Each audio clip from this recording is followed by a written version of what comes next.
mayroon tayo ditong 500 watts na W12VDC TV, bali to sine wave binubuksan na repair. to, ginagawa na to, kaso ganun pa rin. Kaya dito sa atin dinala. Bali nagbabaser tsaka fault siya. Okay.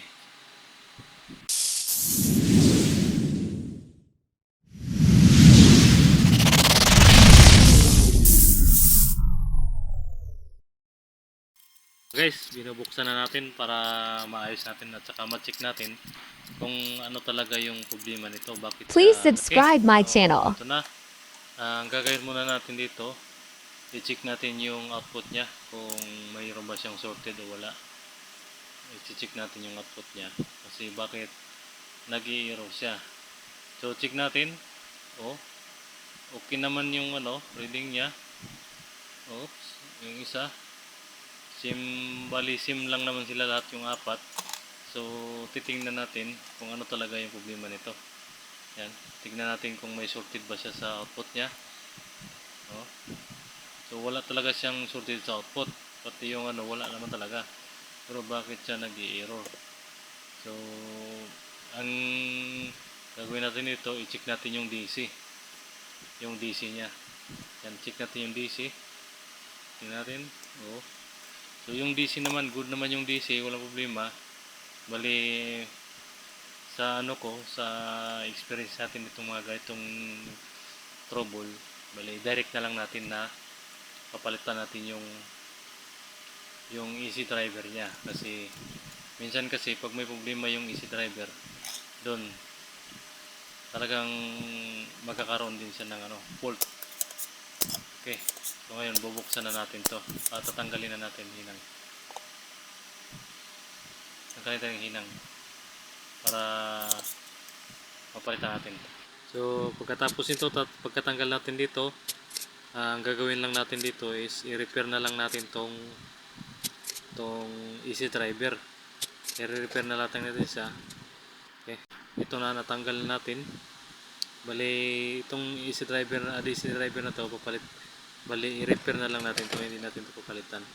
I-repair natin kasi mayroon naman tayo mga easy driver dito na medyo may mga problema. Yan, may naka-X na, ibig sabihin may problema na siya, pero marami pa tayo ditong bakanting na may natanggal lang na yung kapasitor lang. Yan, ito kagaya nito, yung isa na to.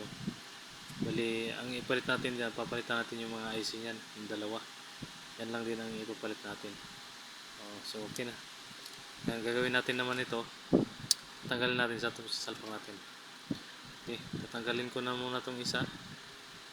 Tanggalin natin, tapos ipalit natin doon sa isang board na maliit para yan naman ang ikabit natin ulit para magiging maayos to.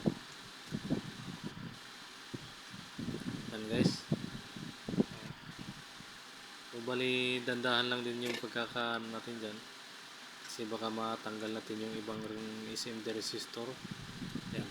So ngayon yung unang ko tinanggal, yun yung ipalit natin dito sa yan, ipalit natin sa dating stock niya na driver. Yan. So ganun lang pag repair ng driver. Kung meron pa kayong driver na mapipilian, meron kang driver na naka-stock, pwede nyo pong i-repair yan. So okay, ikabit na natin to para matesting na natin. Mainit. So ikakabit natin para matitesting natin siya kung mag-i-error pa ba to. So bati ito yung natin. So okay, nakabit na natin. Kabit na natin siya. Katapos nito, i-testing na natin. So i-testing na natin siya kung mag-i-error pa ba to. Tama natin. Okay. So yan. Okay. Okay. Testing natin. Yan.